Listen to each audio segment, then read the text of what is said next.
Hello everyone, it's Pixo, your French tier list fan. Welcome to a brand new tier list video. I love tier list. If you also love tier list, then welcome my friend, you are in the right place. Today we are diving into the tier list of tier 6 units in Heroes of Might and Magic 2. Quick disclaimer, as always, this tier list is 100% personal. It's based on my experience, my preferences and my overall feeling after countless hours in this game. Okay? Still, I do try to factor in each unit stats and battlefield performance, so we are staying as close as possible to a proper cost efficiency analysis, that good old return on investment.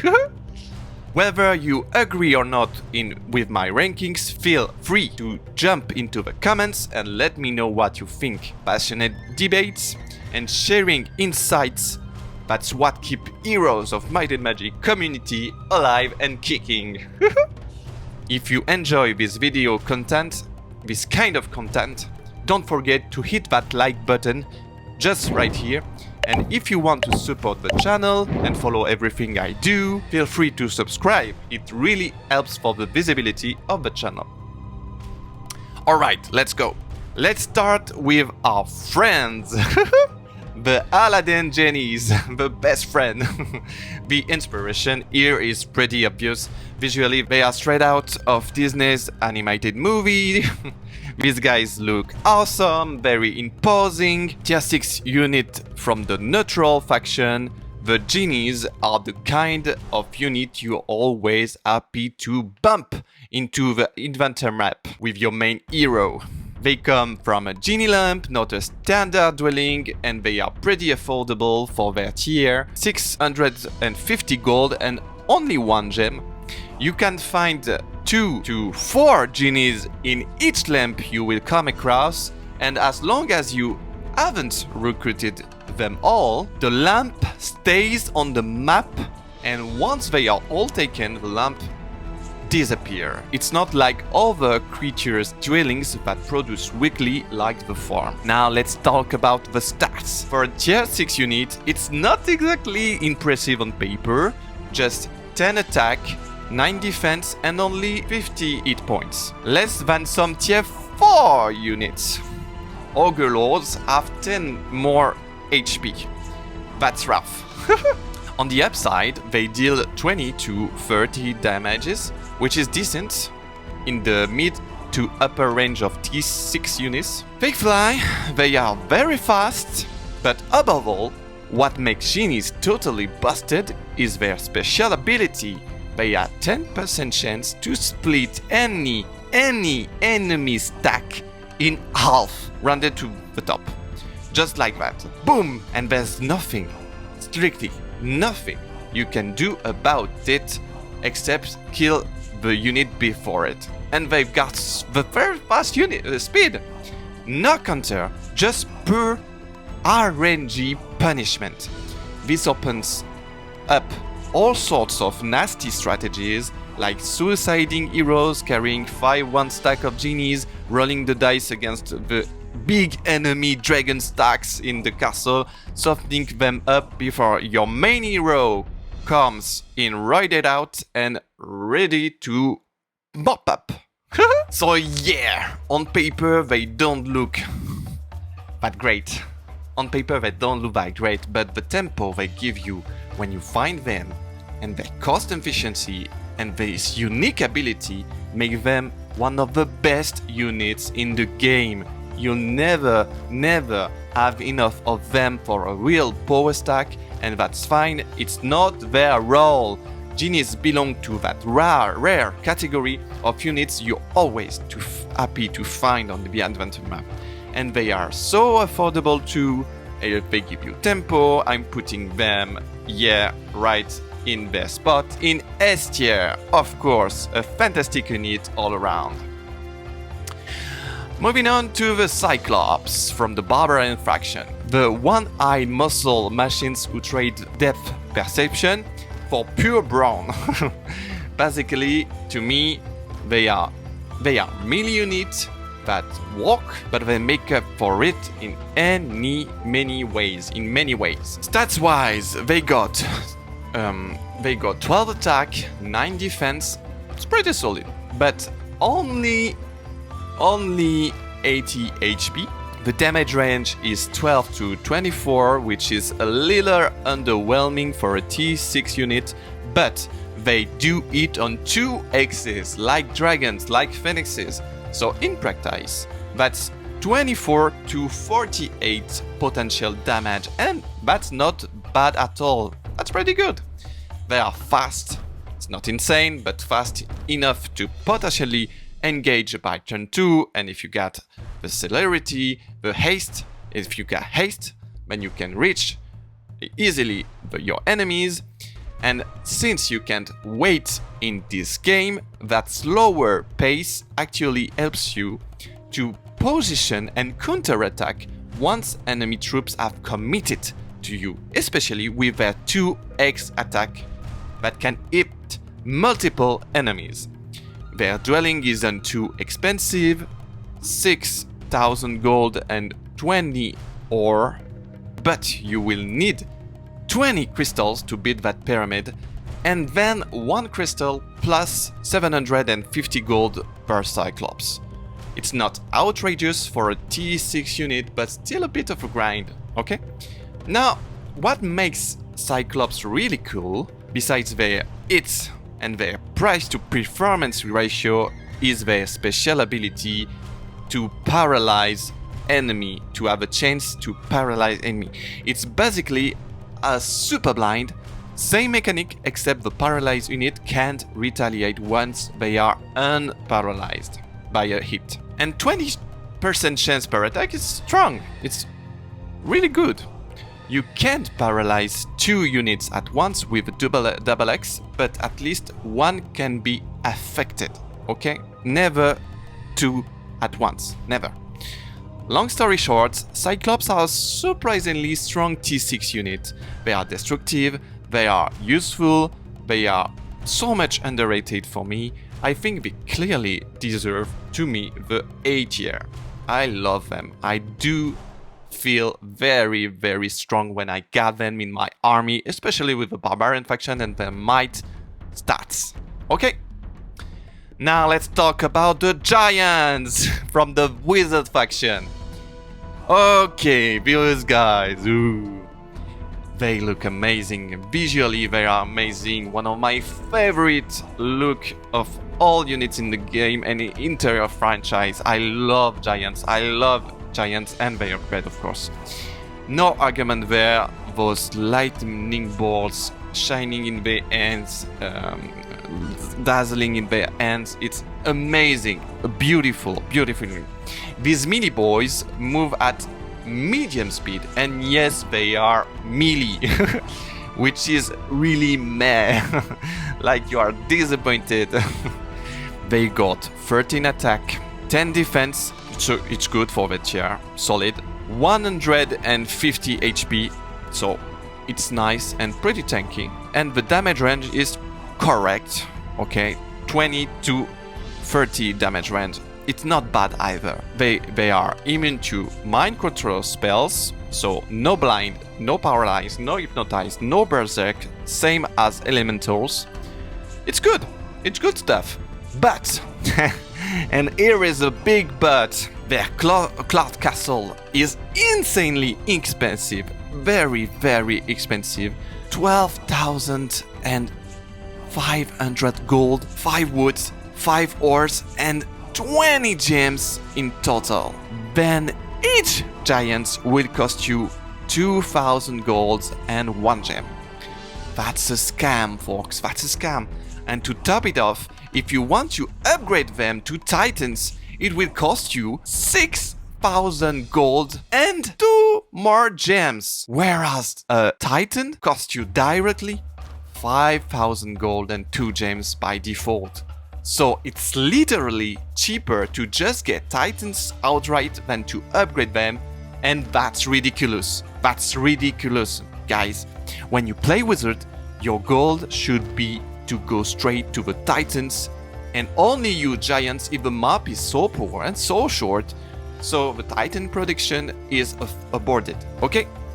So yeah, for all those reasons, the giants must go, I'm sorry, to the C tier, and I'm kind of convinced that they don't deserve more than a C tier. They are melee, grounded units, their lack of sustainability, they are so expensive for what they do, for what they are. They got great style, they got some okay stats, but in practice, you don't want to play these guys if you can do another way, if you can go by another way, like magic, like archmagi, etc, etc. So, in C tier you go, and I'm kind with them.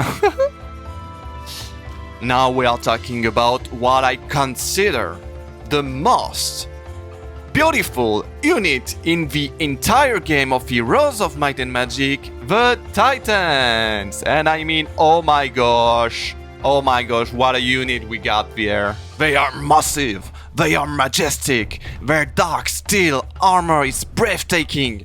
Easily the best looking Titans in the entire series of Might and Magic. Okay. Okay, calm down. Because to get them, you are going to have to sell your own kidney. Their dwelling cost as much as building a second full castle in the clouds, and then you still need to pay 5,000 gold and 2 gems per Titan. It's insanely expensive. But what do you get in return? Almost the perfect unit. Well, to me, the perfect unit. I'm really biased in my tier list because, yes, it's the only unit that can actually deal with the best, to be objective, the best unit in the game, the Black Dragons. And, spoiler. Why? Let's look at the numbers. They got 15 attack, 15 defense. It's the highest base stats in the entire game, above the Black Dragons themselves. They got 300 HP, so good luck taking one down. They got the very fast speed, they got no melee penalty, and the best of all, they are ranged. Yes, sir, they throw lightning bolts. They got no melee penalty, so if you block them, engage them, you better be ready because their counter attack is going to melt you down. Yes! Bottom line, when you play with Horde, your only goal is to get the Titans as fast as possible to be the best in the game. The only reason not to would be if the map is dirty, poor, or so tiny, so fast, so you never get the time to get them. Otherwise, it's a no-brainer. This is the ultimate unit in the game, my favorite in the whole game. So yeah, it's S tier, and the top of S tier, by the way. Who's gonna argue? If someone of you is arguing on me, I will zap you in the face if you disagree. I'm joking. Next up, we move to the Bone Dragons from the Necromancer faction. Necro faction. Another unit that's visually just ripping with style. The pixel art animation is so gorgeous, especially with the death animation, it's so stunning. One more reason to love and keep playing Heroes of Might and Magic 2 in 2025. They come from the laboratory, which you can only build after constructing their factions, mausoleum, which is already expensive. The lab itself will cost you 10,000 gold, 10 wood, 10 ore, and 5 of each rare resources. That's rough. That's rough, especially on impossible difficulty and on a faction with very expensive buildings and units. As for their stats, they are quite balanced, but leaning toward weakness. Only 11 attack, 9 defense, and 150 HP. That's a mid-tier at best. They do fly, but only have medium speed, which makes them vulnerable if they don't get initiative. a good nuke spell from a high power castle caster, and bye bye dragons. Bye bye. Just bye bye, because they don't have the magic ability, the magic immune passive. That being said, they do have a really solid damage range, but unlike their dragon cousins, they don't have a double X attack. Instead, they lower by 1 the enemy morale, which can actually be super helpful, by the way. They are also one of the only units that cost only gold to recruit them, 1,500 gold per unit. It's not that cheap, but there are no rare resources required, so that's not that expensive. So the Bone Dragon to me is a B tier. Honestly, if they didn't fly or had a worse damage range, they could be a C tier for sure. Their cost effectiveness is kinda shaky, you know? I won't be surprised if some of you guys would rank them higher or lower, because, you know, they feel pretty good to use when you get them, but in cost efficiency, they are too expensive, and you will be so much needed, and your economy will be so much needed by the Great Vampire. So I feel they kinda deserve that B tier to me. Tell me your thoughts in the comments. Now let's talk about the only other units that also cost just gold after building their cathedral, the Paladins from the Castle faction. I actually really like this unit. They may not look as powerful as their big brothers from Heroes 1. Those guys looked huge and majestic in their golden armor, very imposing. But they're still a solid unit overall. Aesthetically, I'm really a fan. I love that big sword, and in terms of cost effectiveness, they are very, very excellent. Their dwelling cost 5,000 gold, 20 wood, 20 crystal. It's not very outrageous, and to recruit them, it's only 600 gold per unit, making them the cheapest tier 6 unit in the game, and even cheaper than some lower tiers from other towns. And despite their price, they have solid stats. Yes, they got 11 attack, 12 defense, the fast speed, they move well and do their job. And now the problem is their survivability. Only 50 HP. So yeah, they will bleed in battle. Their damage range is also pretty low, 10 to 20, but they got the double attack. So potentially they can have 20 to 40 damages, and if you bless them, they are in really good spot, okay? But you'll need to manage retaliation carefully. Make sure another unit baits the counter-attack first. Otherwise, they will get shredded after the first strike you do. So, are Paladins a bad unit? Not at all. If we look only at raw stats, they could be a C or even a D tier. But their return on investment is so good that they deserve a B tier. Yes, to me, the Paladins are B tier.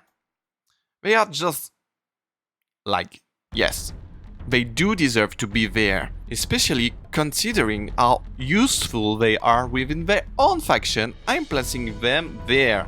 Let me know what you think. Don't forget the importance of the tempo. And when you finally treat them to a shiny golden armor, you upgrade them into Crusaders with 1,000 gold each, 400 more gold than the base unit. What do you get? You only get, yes, hear me there, 15 extra hit points, the same damage range, yes, no primary stat changes. They do get, though, the very fast speed. It's a nice little boost, very important. And they gain 2 special traits. They can double the damage against undead creatures, and they are immune to curse. So they are basically undead destroyer unit. I will be honest with you. I do love the Crusaders. I do love them aesthetically speaking. But I think they are way too expensive for what they actually add to the base paladin. Against a Necro faction, they will be like 8 tier, no problem. Okay, if you are playing against Necro faction, you got 8 tier units. But overall, for the cost efficiency in global, they do deserve a B tier, and they do deserve a B- tier. They do deserve to be ranked lower than the base paladins. Yes, you heard me right, because the base version already gives you what you want from the knight faction. You want to get the paladins as fast as possible. You want to get the paladins, so you are looking to get the nice tempo to invade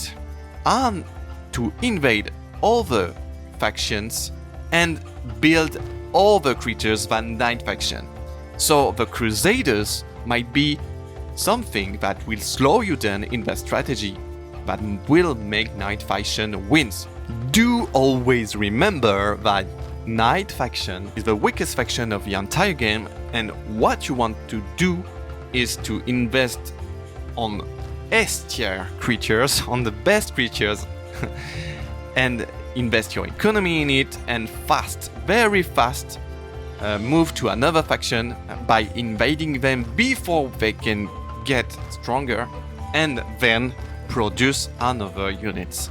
Okay, now we move on to the Phoenixes from the Sorcerer faction, the Fire Chickens, the fanciest KFC wings imaginable in your life. There just aren't enough words to describe how gorgeous these creatures are. Their model in Heroes of Might and Magic 2 is pure magic. Even their army icon has those stunning flaming wings, and their death animation is so beautiful. They dissolve into stardarts, literally stardarts, and it's gorgeous. So yeah, design-wise, they are absolute S tier, no doubt. But what about their stats? Heroes 2 Phoenixes have 12 attack, 10 defense, which is quite mid-range, maybe a bit low.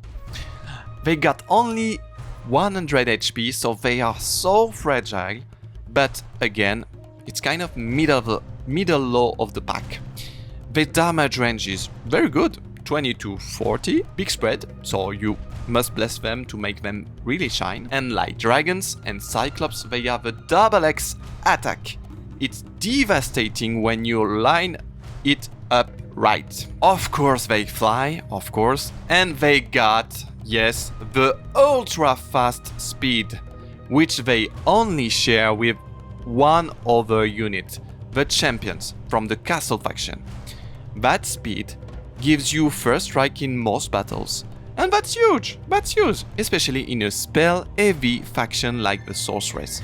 And on top of that, they are immune to all elemental spells, fire, ice, lightning, even the poor man's Armageddon, the storm spell. But be careful, they won't be immune to Armageddon, okay?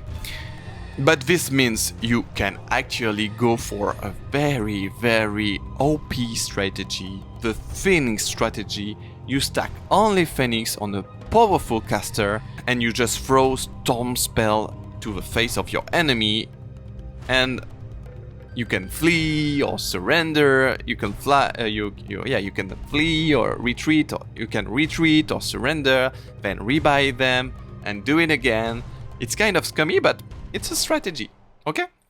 And F-Heroes 2 and F-Heroes did a nice thing to avoid to abuse of that strategy is to make hero you recruit again in the tavern to not have refill of the movement points, so you can do that strategy again and again and again. Okay, you have to wait for another turn, for example, but it's still a very solid strategy. So with all that being said, are phoenixes worth it? Well, their dwelling, the Red Tower, is stupidly expensive. It's 10,000 gold, 30 ore, and 20 mercury. Each phoenix will cost you 1,500 gold and 1 mercury. So it's kinda pricey, you know? It's kinda pricey, but I still think they are an excellent creature to have. I'm putting them in A+ tier. Yes. In A+ tier. Not quite S tier. They are not broken like some others. They are not overcooked. I mean OP. But they are fantastic units. They are beautiful. They are S tier aesthetically, but as a return on investment, they are not that great. They are great, A+ tier, okay, but they're not that great, okay. And finally, I couldn't wrap up this tier list without talking about the ultimate creatures in the entire game, the dragons. Heroes of Might and Magic 2 is the game that brought to you the possibility to upgrade a creature twice. So we get the full rainbow of Warlock dragons, green into red into black. To avoid repeating myself too much, let's get the shared features out of the way of those beautiful creatures. All three can fly, by the way. All three take up 2 X's. They will have the double X attack with the 5 breath. And more importantly, they are immune to all spells in the game. Whether good or bad, no buff, no nukes, no control spell. Honestly, that immunity is more of a strength than a weakness, to be honest. This ability makes them untouchable by magic, and they also share the same insane damage range, 25 to 50 damage. It's massive. Now let's break them down one by one. The green dragons is your basic big green lizards. They got 12 attack, 12 defense, 200 HP. The medium speed though, that's a letdown, and the same massive 25 to 50 damage.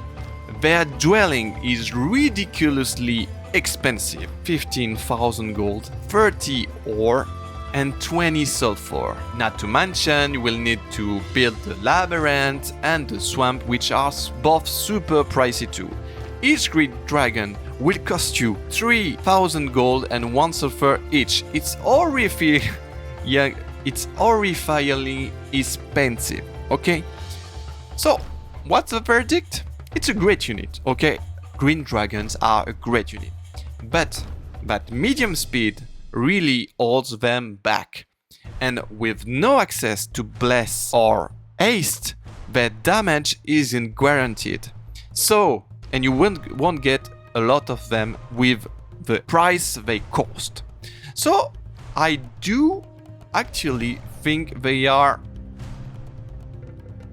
A tier, in the middle of A tier, because their special ability is amazing and they feel pretty solid. But yes, I can't justify more than this. And I will... Yes. The Red Dragons. The Red Dragons is a solid upgrade of the Green Dragons. You pay an additional 5,000 gold, 5 ore, and 10 sulfur to upgrade the tower. Then you will have to pay 3,005 gold and 1 sulfur per unit.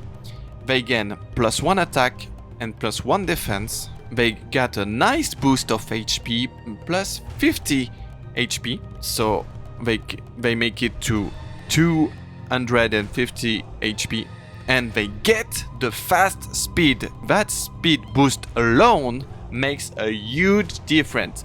They are way more usable and can actually eat before dying and make a huge difference. I think they do deserve a A+ tier, maybe even a S- tier, but they are a big step for a relatively fair price.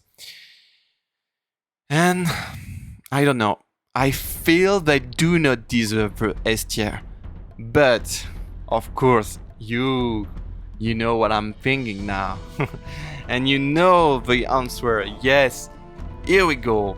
We go for the big ones. The final form, the legendary wizard of Heroes of Might and Magic 2 and even in Heroes of Might and Magic 3.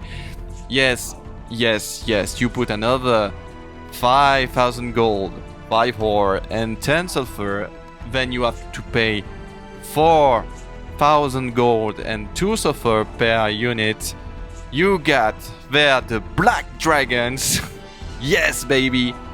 14 attack, 14 defense, nearly the highest stat in the game. Another 50 HP to make it to 300 HP.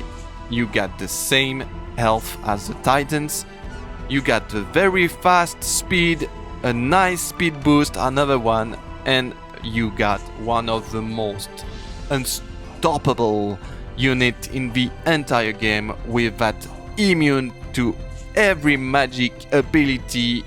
Yes, this is objectively the strongest unit. This is objectively the strongest unit in the entire game. Stronger than Titans on paper. But, of course, I'm one of the Team Titan. I do prefer Titan over Black Dragons.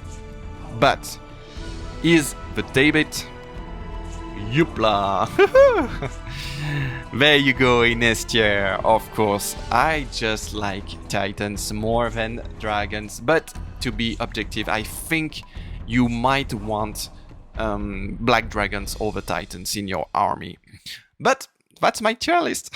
So I know it's purely personal taste. I know there is a big debate in the Heroes of Might and Magic community. That's why they did make them hate the Titans reciprocally in Heroes 3 so they can do more damage to each other by attacking. Just let me know in the comments which side you're on. I love to run a little poll with all the Heroes of Might and Magic 2 fans watching me.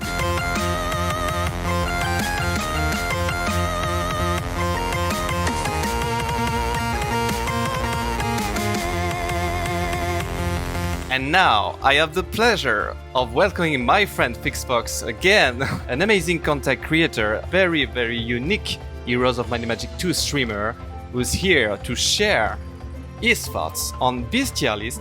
Hey my friend, how you doing? Pixo, I'm doing fantastic. I'm grateful that you're having me back here. It's a pleasure to be here with you. You're an excellent mind when it comes to Heroes of Might and Magic 2. I love the things we have talked about before, and I'm glad we get to do it again. Thank you very much, my friend. It's an honor for me, like you know. So, what are your vetoes or your little comments on this tier list of the tier 6 units? What do you think? Yeah, I think that this is a really solid tier list from top to bottom. I think that there is a possible critique that some people could have. I think that of all the different tiers in the Heroes of Might and Magic, tiers 1, 2, 3, 4, 5, and 6, the tier 6 might be the one tier that only has S, A, and B tiers. It's possible that none of these creatures are so bad that any of them deserve to be in the C or the D tier. And I'm looking at those giants at the very end. I could see an argument where they could be the bottom of B tier. The fact that they've slipped to C tier, I understand the reasons why I would put them all the way down there, but can you reiterate why you put them in C tier? Of course, well, it does refer to the fact that they do cost so much for what they do. and for the reason, you know, in certain wizard tips reason, because you know the problem is that you have to upgrade them and pay like 6,000 gold and 2 gems for upgrade them, and when you get them you get melee units, you get a medium speed. They are so much expensive for what they do, and yes, I think I might be a little severe for them, because if you take the brute, the raw unit, the raw stats, they are not too bad, but I think the ROI is not very good on them, the return on investment. So that's why. What a great answer. What a great answer. I got to tell you, I love that in your tier list that you started off talking about the genies and talking about how cost effective they are. That's part of the reason why you put genies so high. Yes. And with the giants, there's a huge cost in the sense that, sure, 2,000 gold in the gems, that's expensive for what they do. But even worse, every giant that you create is less likely to be a Titan later. And so the opportunity cost of buying a giant means that that's probably one less Titan that you're going to get later. And that absolutely, I think, is a worthy reasoning for putting them all the way down in C tier. Not because they're necessarily the worst unit in the world, because their stats are not horrendous, even though the cost, but the cost of them never reaching Titan status, that is a reason to put them in C tier. I agree. Yes, and you see the big leap between C tier and S tier for the Titans. That's the reason why. That's like to make a contrast, you know, because they are not that bad, like you said. They are just too bad for whatever you have to invest on them. Okay? Absolutely. That makes sense? Okay. Nice. Another question? Sure. Yeah. So, what creature do you think has the best special ability of all these different creatures? Everybody's got a special abilities. The Titans have some magic immunity. Dragons are fully immune, and they have a double hex attack. The Bone Dragons are immune to a lot of disabling spells. Cyclops have a double hex attack. Paladins can't be cursed. Which creature here has the best special ability of them all? I think the best special ability is to be immune to all magic. That's so powerful, that opens up so much strategies, so much things broken. Even though the Black Dragon one is very cool, because but the Phoenix one is not bad at all. But I don't get what they are not immune to. Armageddon. Armageddon is fire, right? So, yeah, that's one on the little thing I don't understand about them. But I do think if it was not RNG dependent, I would say the Genies, of course, because I think any stack is so powerful and OP. But the RNG makes it, you know, too versatile.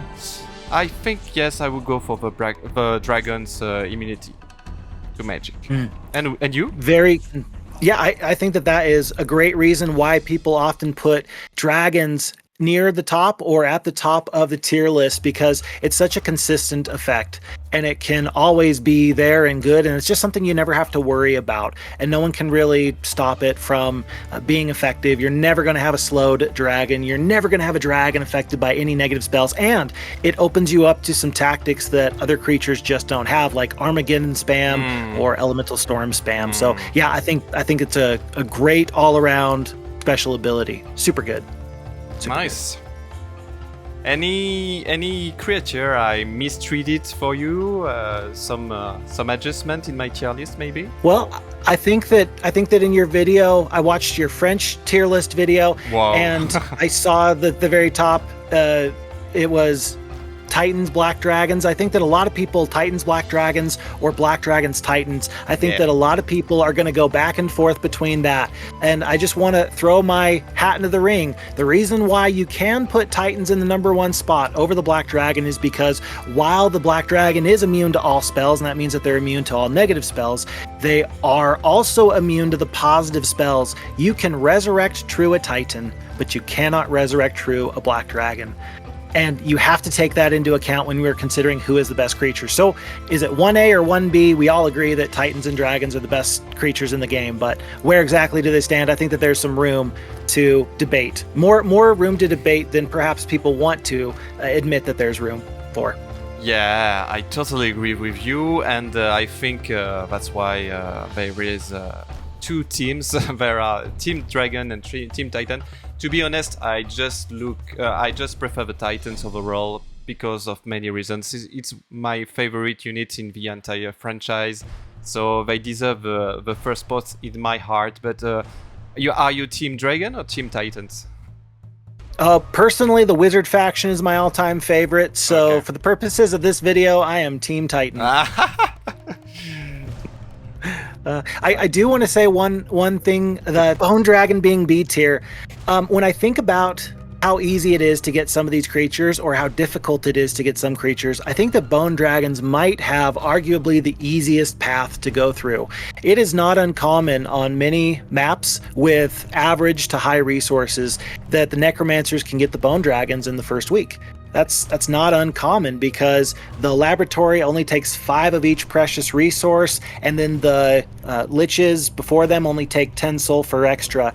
And so therefore, while you need 15 sulfur at least to get to your Bone Dragons, other factions you need 20 crystal, you need 20 sulfur, you need 20 gems. And so the build path is a little bit more forgiving for the Necromancers. I think it's much more feasible on a consistent basis to get up to Bone Dragons quickly. And so if we put Genies near the top because of how cost effective they are, I think that we need to consider how easy it is to get these Bone Dragons in from game to game and from week to week. That's funny, because in my explanations why I put them in B tier, it's the opposite of what you are saying, because I think the Necromancer have so much expensive buildings and units like Great Vampire and Liches, Power Liches in English, and that's what makes Bone Dragon really hard to build. So that's funny, because yes, I think they are too much expensive compared to what they actually have for stats. That's why I in my French version I put them in B- tier. And I raised them up because I think they are not so bad in cost efficiency purpose. But yes, I don't play often Necro. Maybe that's why. I'm not used to. And do you play a lot of Necro? I watch you a lot, but I saw you play. Yes, sometimes I play Necro. Yes. I play it occasionally, but I would really not consider myself the best Necromancer player.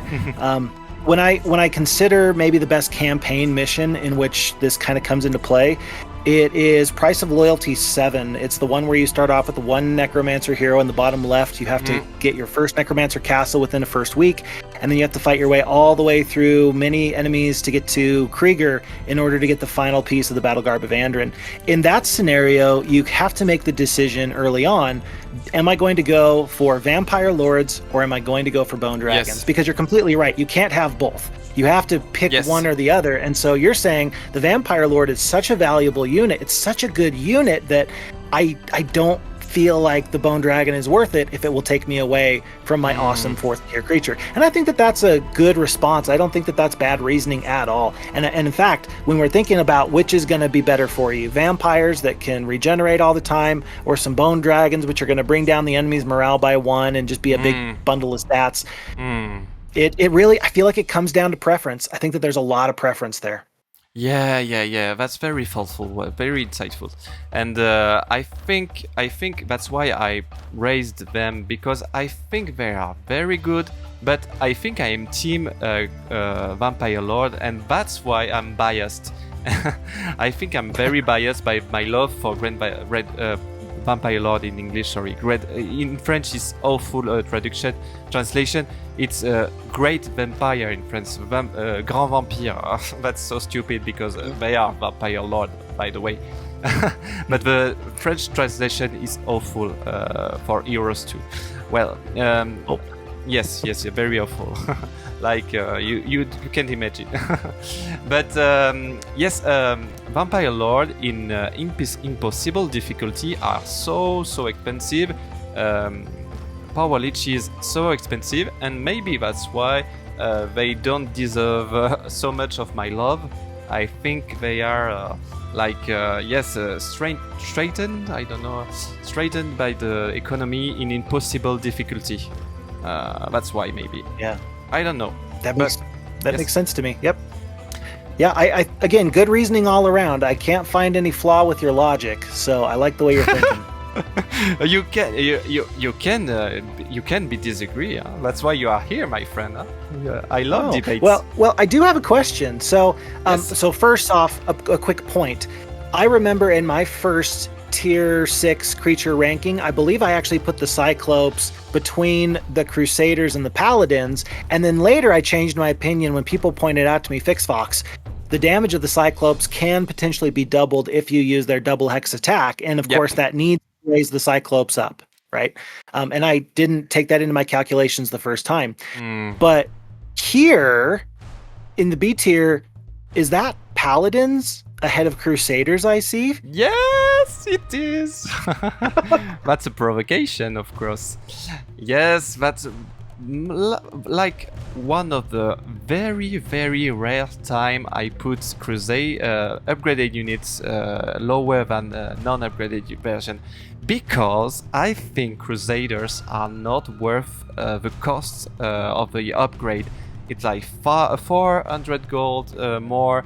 It's like another building for not much damages, not that amazing boost for a unit. They got against the necromancers, they are awesome and they deserve to be upper. But in global case, the upgrade is not worth it, because when you play Knight faction, I think you have to be as quick as you can on impossible difficulty and spend your economy on rangers, on champions, on paladins, and go for another castle, another faction, so you can grab his castle. You grab his castle and then you turn into another faction and you go for everything else. I don't know, if you catch a barbarian, you will go for troll or whatever. And I think the Crusaders deserve to be built if you don't have the choice to build them. And I think you should focus on get a good tempo with the Paladins and go straight to your enemy castle before day 1 and catch their production. Does it make sense for you? So I think that you just taught me something new. I love that. I'd never considered the idea that, yeah, good unit, but do you really want to pay an extra 5,000 gold for the upgraded dwelling? Are you really getting that many more stats? And of course the answer is no. And really, I mean, truly, considering that for 375 gold you can get a champion right below them in the tier 5, I think I've been thinking about Crusaders completely wrong this whole time. Like you say, unless you're going up against necromancers or ghosts. Yep. Yeah. Yep. I think you might have convinced me. I think you convinced me just. That's so nice. Yeah, I know how important tempo is in this game, and if you want tempo, you have to focus your economy on some units. You know it, of course. And I think for the knights, the main the main strength of the knight faction is the tempo you can get with with cheap units compared to other faction. And what you have to do with knights is to go, like, take your tempo as much as you can and go for another faction and pick and steal the reproduction before day 1, before the AI can do it. So yes, that's why. I think it was our friend Mushan Kipet that once said that it is the knight's best ability to become another faction. So being able to take their castle from them and all of a sudden start using dragons for their own, that makes a lot of sense for the knights. So, yep, I like it. Yes, Mushan Kipet has such insight. so much insight. Wisdom, so much wisdom. Wisdom. Oh, yeah. Yeah. Okay. That's another thing to say, or you're done? Sir, I think that from top to bottom, it's an excellent list, and Yep. I think that there is a lot of good reasoning behind your decision-making process, and I'm completely supportive of that. I'm excited to see what people think about you putting the Titan above the Black Dragon. I think that there's always going to be more conversation about this wonderful game from 1995, 1996. I think that Heroes of Might and Magic 2 being relevant in 2025 is the best thing for gamers in this modern era, Yeah. and I'm so glad that you are bringing this discussion to the forefront. Thank you so much for this tier ranking, and thank you for inviting me along. Thank you so much, Phixfox. You're always welcome, like you know, and I'm so happy to do it with you, to do this with you. I wish you a very good day and happy to see you around. Bye bye. Bye-bye. Take care. So that's it. The end of this wonderful tier list, and I really hope you enjoyed it. If you did, don't forget to drop your like and subscribe. It really helps the channel. And please drop your thoughts in the comments. That's a more important thing. You can add your tips, your corrections, your fun facts, your own rankings. I absolutely love chatting with you all. It's honestly the best part of this channel. A big thank you to everyone who takes the time to comment. It means a lot to me. And also, feel free to come hang out with me live on Twitch. We've got good vibes, great conversation, we can speak English, and super chill community. So, see you on. Bye bye, see you soon. Bye bye, see you soon.